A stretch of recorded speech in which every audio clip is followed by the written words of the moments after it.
Good morning everyone. जब good morning बोला करें तो आपके पास से गुड मॉर्निंग ना बड़ी चेयरफुल होनी चाहिए। गुड मॉर्निंग क्यों बोलते हैं, बताइए गुड मॉर्निंग क्यों बोलते हैं? आज पहले यही बता देते हैं। जब भी कोई टीचर क्लासरूम में आता है या आप टीचर से मिलते हो तो गुड मॉर्निंग क्यों बोलते हो? क्या रीज़न है गुड मॉर्निंग बोलने का? गुड मॉर्निंग का मतलब क्या होता है? हम कहते हैं ना आपकी सुबह अच्छी हो जाए। सर एक अच्छी सुबह के लिए बोलते हैं। तो अच्छी कैसे हो? आपका एक्सप्रेशन जो बताने का तरीका वो खुश होना चाहिए ना, कि हाँ भाई हम गुड मॉर्निंग बोल रहे हैं, एक खुशी, गुड मॉर्निंग सर, एक एक्साइटमेंट के साथ में, एक खुशी के साथ में, राइट? जैसे किसी की बर्थडे पार्टी में जाते हो, किसी के बर्थडे विश करते हो तो कैसे करते हो?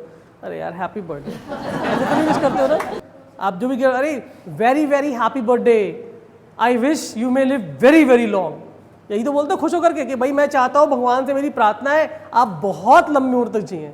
तो कहने का मतलब है कि जब हम गुड मॉर्निंग बोलें तो बड़ी खुशी से बोलें, गुड मॉर्निंग, अच्छे से, प्रॉपर तरह से लगे कि हाँ भाई हम बड़े खुश हैं और गुड मॉर्निंग की बात है। ठीक है, चलिए तो एक बार फिर से गुड मॉर्निंग एवरीवन। हाँ राइट। देखो चेहरे पे स्माइल लाना क्यों जरूरी है? क्योंकि आप सुबह का पहला पीरियड पढ़ रहे हैं, पहली क्लास पढ़ रहे हैं। सुबह सुबह जब आप अपने चेहरे पे स्माइल रखते हैं, आई गारंटी समस्या कितनी भी हो, प्रॉब्लम कितनी भी हो, तुम पूरा दिन मुस्कुराओगे, राइट? और हर प्रॉब्लम तुम्हें सॉल्व करती हुई नजर आएगी। इसीलिए शुरुआत सुबह की हमेशा खुशी से किया करो, खुश होकर रहा करो, पूरा दिन हमें खुश रहना है, इसीलिए गुड मॉर्निंग कही जाती है। ठीक है, गुड आफ्टरनून भी आएगा, गुड इवनिंग भी आएगा। ठीक है, चलिए welcome to the second part of the chapter. कल हम लोगों ने पहले पार्ट को पढ़ा था और पहले पार्ट में जाना था कि एक छोटी सी स्टोरी के बारे में, ठीक है, यानी एक किसान के बारे में बात हुई थी। What is the name of that farmer? उस फार्मर का नाम क्या है? लेंचो। ठीक है, कल ये बात डिस्कस की गई थी। जो मेन कैरेक्टर है वो कौन है? लेंचो। अच्छा, लेंचो रहता है कहाँ रहता है? Where is Lencho's house situated? कल आपसे बताया गया था लेंचो का घर कहाँ पर है। हाँ right, on the crest of a low hill. कहाँ पर है? On the crest of a low hill. देखिए हिल का मतलब क्या होता है? पहाड़ी। ठीक है, तो जो वैली होती है, मतलब कई सारी पहाड़ियों की जो श्रृंखला, उसे वैली बोलते हैं, यानी घाटी बोलते हैं। तो जो सबसे छोटी वाली पहाड़ी पे था, जो छोटी वाली पहाड़ी थी, उसके टॉप पर लेंचो का घर बना हुआ था। ठीक है, अच्छा लेंचो क्या कर रहा था? वो खेती करता है और अपने पहाड़ी वाले घर से बैठ करके ऊपर से रोज खड़े होकर के अपनी खेती को देखता है, निहारता है और खुश होता है कि भाई मैंने जो खेती की है सब अच्छे से चल रहा है, राइट?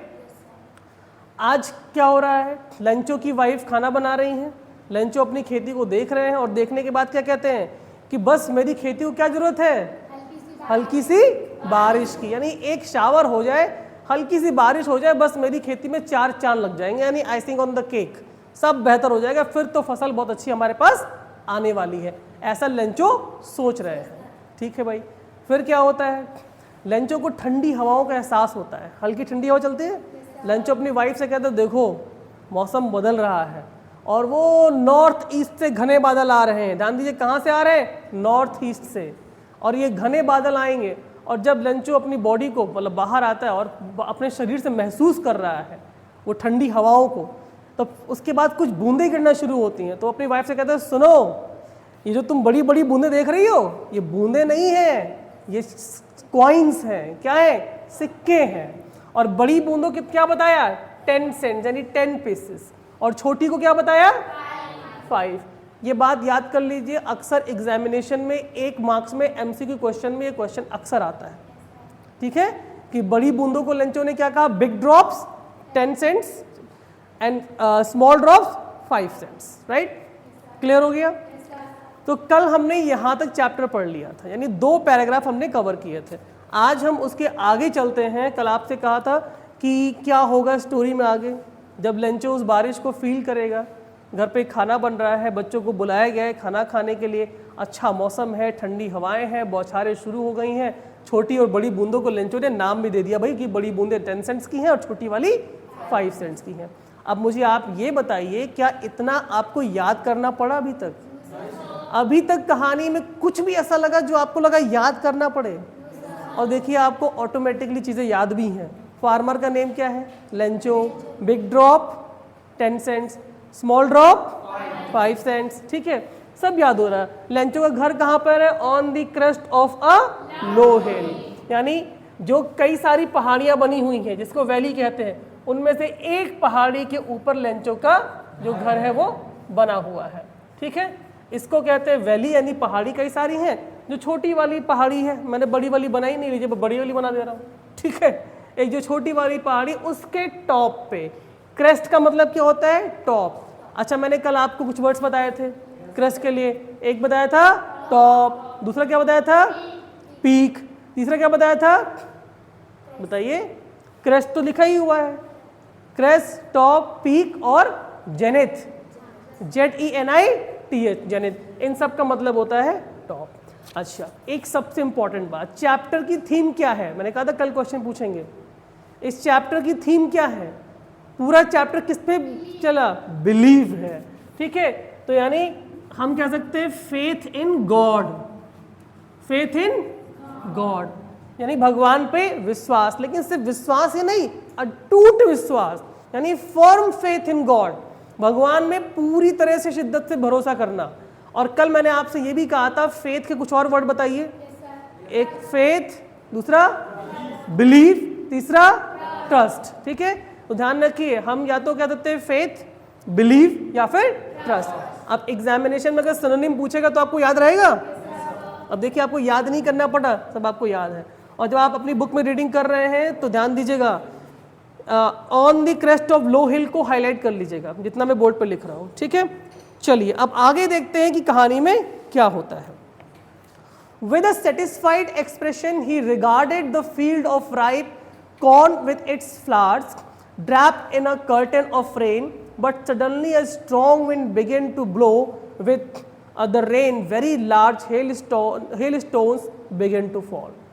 लेंचो अपनी खेती को निहार ही रहा था। बारिश की बूंदें एक चादर जैसी, देखिए एक वर्ड यहाँ पे यूज हुआ है, ड्रैप्ड, DRAPED, ड्रैप्ड। ड्रैप्ड का मतलब होता है ढका हुआ होना। ठीक है, क्या मतलब होता है? ढका हुआ होना। अच्छा देखिए, जब आप कभी बारिश को ध्यान से देखें, जब बारिश बहुत तेजी से हो रही होती है तब क्या होता है? जैसे लगता है कि कोई एक चादर सी बन रही है लाइनों की, लगता है ना कि जैसे रेखाओं की कोई चादर सी बन रही है। तो लेंचो शुरू में तो बड़ा खुश है, अपनी खेती पे बारिश की बूंदों को गिरते हुए देख रहा है, लेकिन धीमे धीमे जो बारिश की जो स्पीड है वो तेजी से बढ़ रही है।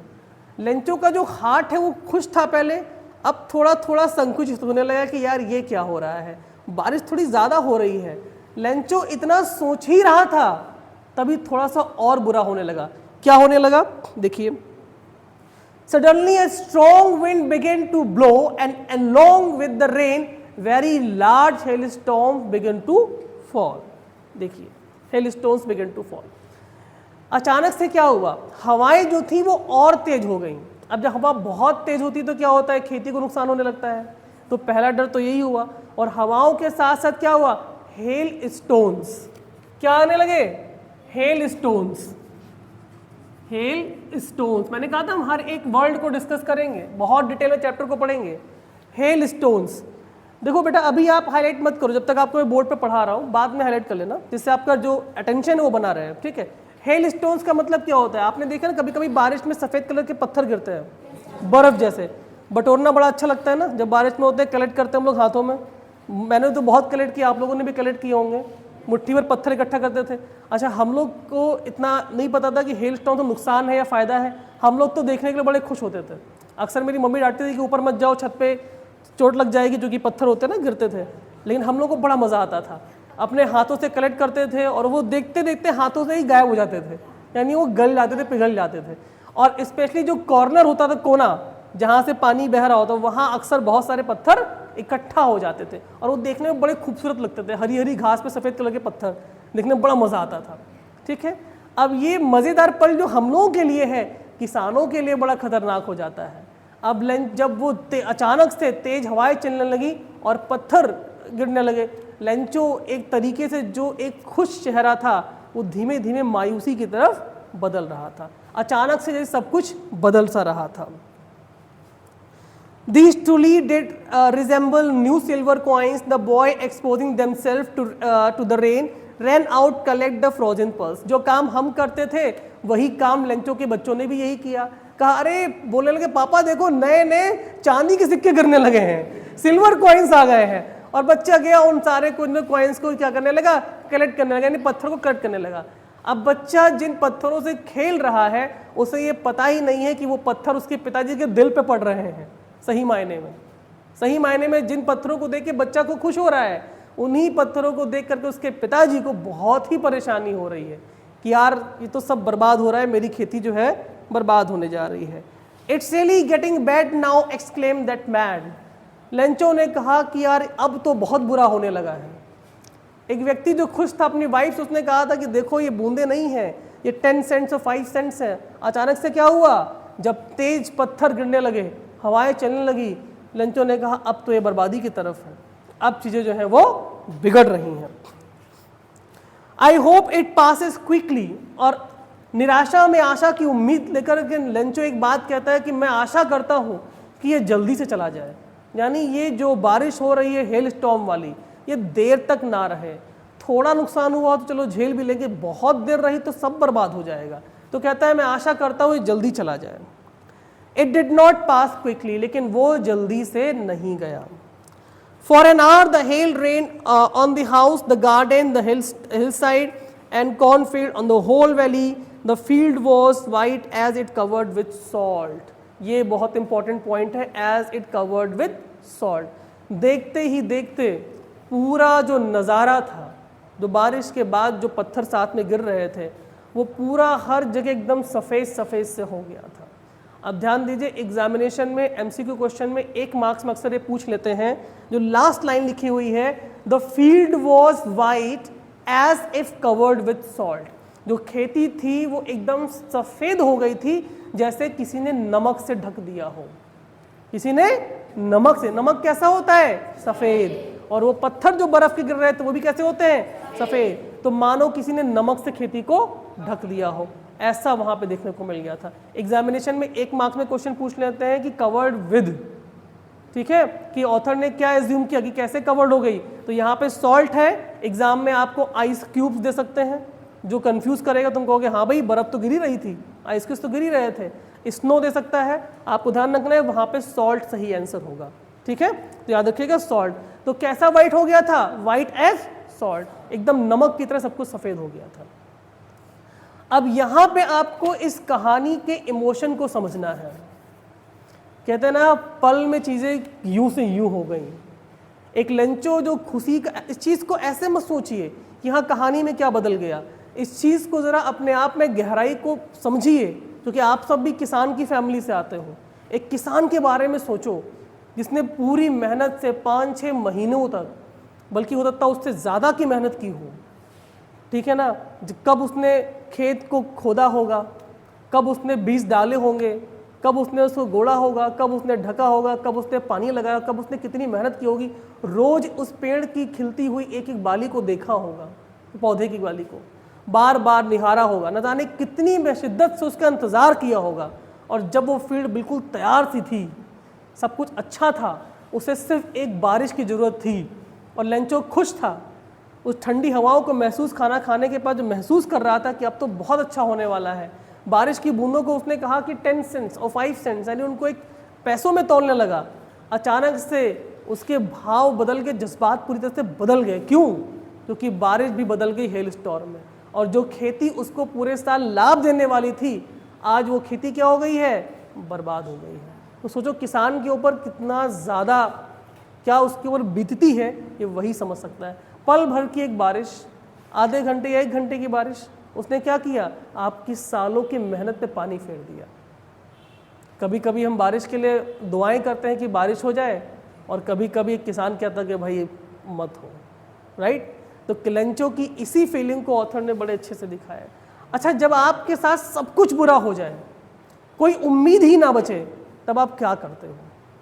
उस केस में आप क्या सोचते हो? अब लेंचो क्या सोचेगा वो हम आगे देखते हैं। जब बारिश बंद हो जाती है not a leaf remain on trees. Lencho कहता है कि पेड़ों पे एक पत्ती तक नहीं बची है, यानी इतनी स्पीड से हेल स्टॉर्म हुआ है कि जो पेड़ की जो पत्ती छोटी छोटी थी कोमल कोमल वो सब तक झड़ गई हैं। The corn was totally destroyed. जो कॉर्न है, जो अनाज है, वो पूरी तरीके से डिस्ट्रॉयड हो चुका है। अच्छा एक बात और ध्यान दीजिएगा, यहाँ पे जो खेती है कॉर्न यानी मक्के की खेती हो रही है, ठीक है।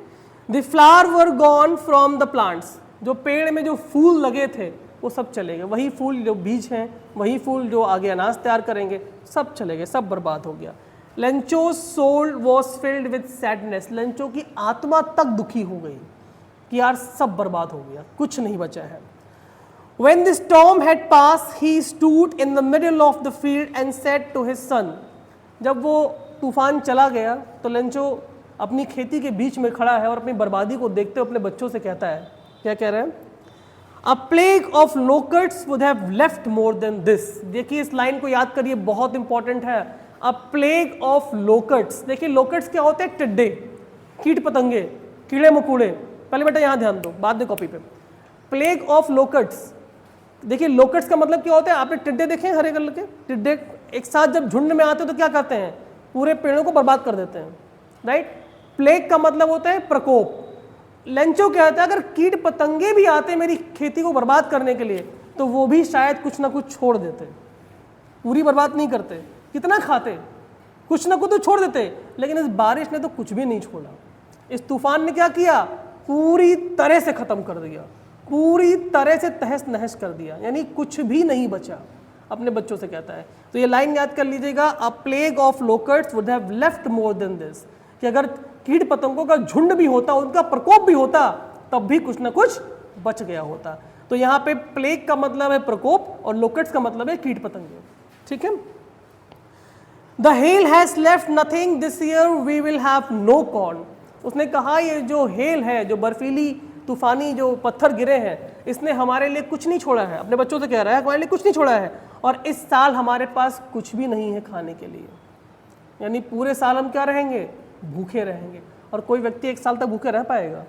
वो मर जाएगा, बचेगा ही नहीं। तो उसको लगता है कि अब तो सब बर्बाद हो गया, कुछ नहीं रह गया। That night was sorrowful one, all work for nothing, there is no one who can help us, we all go hungry this year. Lencho कहते हैं कि वो रात हमारे लिए बहुत दुखद रात है बनी, ठीक है। कोई नहीं है जो हमारी मदद कर सके, खाने के लिए हमारे पास कुछ अब बचा ही नहीं है, सब कुछ बर्बाद हो गया। और इस साल हम क्या रहेंगे? हम इस साल भूखे रहेंगे। देयर इज नथिंग, कुछ नहीं बचा। सालों की मेहनत शिद्दत से जो एक काम किया था वो सब बर्बाद हो गया, और अब क्या है? कुछ भी नहीं बचा है। अब क्या करेगा यहां से? But in the heart of all who lived in the solitary house in the middle of the valley there was a single hope. लेकिन वो जो वैली पे एक सिंगल मकान जिसमें एक व्यक्ति रहता है नाम का, लेंचो नाम का, जो इस बर्बादी के समय पे भी, जब कुछ भी नहीं है, सब कुछ खत्म है, उसके बाद भी उसके अंदर एक उम्मीद की किरण है। क्या? वो कहता है मुझे मदद मिलेगी। कहाँ से मिलेगी? हेल्प फ्रॉम गॉड, यानी भगवान से मुझे मदद मिलेगी। लेंचो का जो भरोसा है वो किस पे है? भगवान पे है, यानी फेथ इन गॉड, राइट। यही इस चैप्टर की थीम है। ये सोचिए सब कुछ बर्बाद हो गया हो और वो भगवान से उम्मीद लगाए बैठा है कि नहीं, तुम मुझे भूखे मरने नहीं दोगे, कुछ ना कुछ तो तुम हमारे लिए जरूर करोगे। Don't be upset even though it seems like total loss. Remember, no one dies of hunger. That's what they say. No one dies of hunger. Lencho अपने बच्चों से कहता है दुखी मत हो, इतना ध्यान रखो, जब सब कुछ खत्म हो जाता है तो भगवान साथ देता है और कोई भूखों नहीं मरता है। भगवान ने सबके लिए कहीं ना कहीं कोई ना कोई इंतजाम किया हुआ है। मतलब अपने बच्चों को भरोसा दिला रहा। सोचिए जब कुछ भी ना बचा हो, पता हो आपके पास कुछ नहीं है, खाने के लिए नहीं है, खेती बर्बाद है, पैसे नहीं है, कुछ नहीं है, मदद के लिए कोई नहीं है, उसके बाद भी उस बंदे का कॉन्फिडेंस देखो कि अभी भी वो कह रहा है कि भूखों कोई नहीं मरता, भगवान मदद करेंगे। ये कॉन्फिडेंस देखिए, यही इस चैप्टर की सबसे बड़ी खूबसूरत बात है कि कुछ भी नहीं है, उसके बाद भी बंदे में कॉन्फिडेंस है कि भगवान मेरी मदद करेगा। That's what they say, no one dies of hunger. All through the night, Lencho thought only for his one hope. पूरी रात लेंचो उसी आशा के बारे में सोच रहा कि भगवान अब क्या करेंगे, कैसे क्या होगा, भगवान से मुझे मदद कैसे मिलेगी. Whose eyes, as he had been instructed, see everything, even what is deep in one's conscience. Lencho was an ox of man, working like animal in the field, but still he knew how to write. Lencho एक ऐसे व्यक्ति थे जो खेत में एक बैल की तरह काम करते थे, यानी बहुत ही मेहनती व्यक्ति थे, बहुत शिद्दत से, बहुत मेहनत से काम करते थे. पूरी ज़िंदगी उन्होंने खेती में काम किया, लेकिन उसके बाद भी उनको एक चीज़ आती थी, क्या? वो लिखना जानते थे, यानी पढ़े लिखे थे. ज़्यादा नहीं थे, इतना थे कि हाँ भाई कुछ लिख सके और कुछ पढ़ सके. The following Sunday at daybreak he began to write a letter which he himself would carry to town and place in the mail. It was nothing less than a letter to God. आने वाले Sunday को Lencho ने एक कारनामा किया. क्या कारनामा किया? उसने कहा भगवान को हम पत्र लिखेंगे, खुद लिखेंगे और खुद ही जाकर के पोस्ट ऑफिस के मेल बॉक्स में उस पत्र को जमा करके आएंगे, यानी भगवान को लेटर लिखेंगे. अब यहाँ से आपको थोड़ी हंसी आ सकती है, लेकिन लेंचो के विश्वास को देखिएगा कि कैसे वो क्या करता है, लेटर में क्या लिखता है और क्या ईमानदारी दिखाता है. आप उस चीज़ को ध्यान दीजिएगा. लेंचो लिखते हैं, God, he wrote, if you don't help me my family and I will go hungry this year. भगवान अगर आप इस साल मेरी मदद नहीं करेंगे तो इस साल मेरा परिवार और मैं, हम भूखों मर जाएंगे. यानी सिरे से भगवान ने क्या किया? डिमांड कर दी. जैसे भगवान ने कोई मैनेजर बैठा हो ऑफिस का कि भाई देखो ऐसा है, एम्प्लॉइज सैलरी नहीं दोगे तो हम लोग बर्बाद हो जाएंगे, तो लेटर लिखना शुरू कर, भगवान इस साल अगर आप मेरी मदद नहीं करेंगे तो इस साल मैं और मेरा परिवार सब भूखों मर जाएंगे. I need 100 pieces in order to sow my field again and to live until the crop comes because the hailstorm. उसने कहा भगवान मुझे ज़्यादा नहीं, लेकिन मुझे कम से कम 100 पीसेस की ज़रूरत है. कितने की ज़रूरत है? याद कर लीजिएगा, कितने की ज़रूरत है? 100 पीसेस की. ये पैसे नहीं है, पीसेस है, ठीक है. लेंचो ने कहा मुझे 100 पीसेस की ज़रूरत है. क्यों? इतने पैसे क्यों मांगे? उसने कहा इतने पैसे कि जब तक मैं दोबारा अपनी खेती तैयार कर सकूं, दोबारा अपनी खेती बना सकूं, तब तक इन 100 पैसों से मेरा गुजर बसर होगा. यानी मैं कम से कम अपने जीवित रहने के लिए, अपने परिवार के लिए कुछ खाने पीने की व्यवस्था कर पाऊंगा. अब एक बात बताइए, जब वो लेटर लिख रहा है तो वो 100 क्यों? 500 मांग ले, 1000 मांग ले, और ज़्यादा मांग ले, कम क्यों लिख रहा है वो? ईमानदारी देखिए बंदे की. क्या देख रहे हैं आप? उसकी ईमानदारी देखिए. उसे जितने की ज़रूरत है उससे ज़्यादा नहीं मांग रहा है, बस उतना ही चाहिए भगवान. क्या कहते हैं कि मुझे केवल 100 पीसेस दे दीजिए. क्यों? कि जब तक मैं दोबारा खेती तैयार करूं तब तक बस मेरा काम चल जाए, बाकी मैं फिर, अभी भी भरोसा देखिए कि फिर से खेती करेगा और फिर कौन तैयार करेगा. यानी अभी एक बार बारिश के सब बर्बाद कर दिया, लेकिन उम्मीद नहीं छोड़ी है. कह रहा आप 100 पीसेस दीजिए, मैं फिर से काम करूंगा और तब तक मेरे जीवित रहने के लिए करिए. He wrote to God and on the envelope and put the letter inside, and the still troubled went to town. At the post office he placed a stamp and the letter dropped in the mailbox. अब एक क्या हुआ? अब आप पत्र जब लिखते हैं तो किसी को लिखते हैं ना, कोई व्यक्ति पर्टिकुलर होगा जिसको आप लेटर लिखते हैं. तो लेंचो ने एड्रेस में लिखा टू गॉड. क्या लिख दिया? To God. लेंचो ने एड्रेस में किसको लेटर लिखा? टू गॉड, यानी भगवान आपको लेटर लिखा है. और लिख करके पोस्ट ऑफिस में जा करके जो पोस्ट बॉक्स है उसमें लेटर को स्टैंप लगा करके पोस्ट कर दिया. अब एक चीज़ ज़रा सोचिए 2 मिनट के लिए कि लेंचो के अंदर क्या विश्वास रहा होगा जब उसने लेटर लिखा होगा. आज के टाइम पे अगर हम में से, आप में से कोई ऐसा काम करे तो लोग हंसी मजाक उड़ाएंगे, कहेंगे क्या फालतू का काम है. बात भी ऐसी है, कहाँ लेटर जाएगा, कौन सा एड्रेस है, कहाँ पहुँच जाएगा. लेकिन लेंचो के अंदर विश्वास देखिए पहले कि वो लेटर लिख रहा है भगवान को.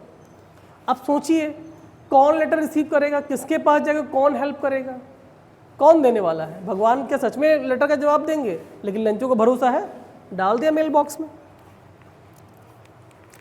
One of the employees who was the postman and also helped the post office went to his boss laughing heartedly and showed him the letter to God. एक पोस्ट ऑफिस का एम्प्लॉय जो postman वाला काम करता है उसने letter को निकाला. जब उसने एड्रेस पढ़ा टू गॉड तो उसे हंसी आई, बोले यार ये कहाँ का एड्रेस है, इनके पास जाने के तो हमें खुद मर के जाना पड़ेगा। वो बंदा हंसने लगा, बोले यार ये कैसे पहुंचाऊं? तो अपने बॉस के पास गया, बोला साहब एक एड्रेस आया है। बोले कौन सा? बोले देखिए साहब इसमें तो लिखा हुआ टू गॉड, भगवान के पास लेके जाना, अब ये मैं कैसे लेके जाऊं? कह रहा मैंने अपनी अब तक की जो करियर है पूरी लाइफ में आज तक कभी इस पते पे कोई पत्ते तो डिलीवर किया नहीं है, तो अब मैं इसको कैसे डिलीवर करूं? अब मैं इसके लिए क्या करूंगा यहाँ के लिए? The post office in career, never in his career a postman had known that at the postmaster a fat amiable fellow, याद करिए, a postmaster a fat amiable fellow। देखिए फैट का मतलब होता है मोटा, एमिएबल का मतलब होता है खुश मिजाज व्यक्ति, जो हंसी मजाकिया वाले व्यक्ति उसे एमिएबल कहते हैं, हैप्पी मैन, खुश व्यक्ति। अगर आपसे कोई कहे कि एमिएबल का मतलब क्या होता है, तो एमिएबल का मतलब होता है हैप्पी, ठीक है, हैप्पी, लवेबल पर्सन, बहुत प्यारा पर्सन हो, मोटा तगड़ा हंसी मजाक वाला। एग्जाम में एमिएबल का सिनोनिम आपसे पूछ लेते हैं, इसलिए इस वर्ड को अंडरलाइन कर लीजिएगा, ठीक है। ऑल्सो ब्रोक आउट लाफिंग, भाई वो भी हंसने लगा कि यार ये कैसे पहुंचेंगे। बट ऑलमोस्ट इमीडिएटली ही turn the serious, tapping the letter on it desk and commented what faith, I wish I had that faith of the man he wrote his letter starting the correspondence with God. जब उस व्यक्ति ने उस letter पे address देखा God, तो वो भी हंसने लगा, हंसते हंसते मेज पे हाथ मारने लगा, लेकिन अचानक से उसने हाथ मारना रोक दिया और जो हंस रहा था वो मुस्कुराहट को उसने रोका। उसने कहा यार एक बात देखो जरा, पहले इस बंदे में विश्वास देखिए, पहले क्या फेथ है, क्या भरोसा है भगवान पे कि उसने भगवान को अपनी परेशानी के लिए पत्र लिख दिया। तो उसने कहा यार देखो ऐसा है, ये भरोसा काश मेरे अंदर भी होता, काश मैं भी इतना भरोसा कर पाता भगवान पे। अब इस बंदे ने भरोसा किया है, भरोसा टूटना नहीं चाहिए, हम इस पत्र का जवाब देंगे भगवान की तरफ से। अब क्या होगा जवाब में, जवाब में वो पत्र में क्या लिखेंगे, और लेंचो को जब वो लेटर जवाब मिलेगा तब वो क्या सोचेगा, ये जानेंगे कल की क्लास में, राइट। आज की क्लास के जो इंपॉर्टेंट पॉइंट्स हैं ध्यान में रखिएगा, कल फिर से पूछेंगे। Thank you very much.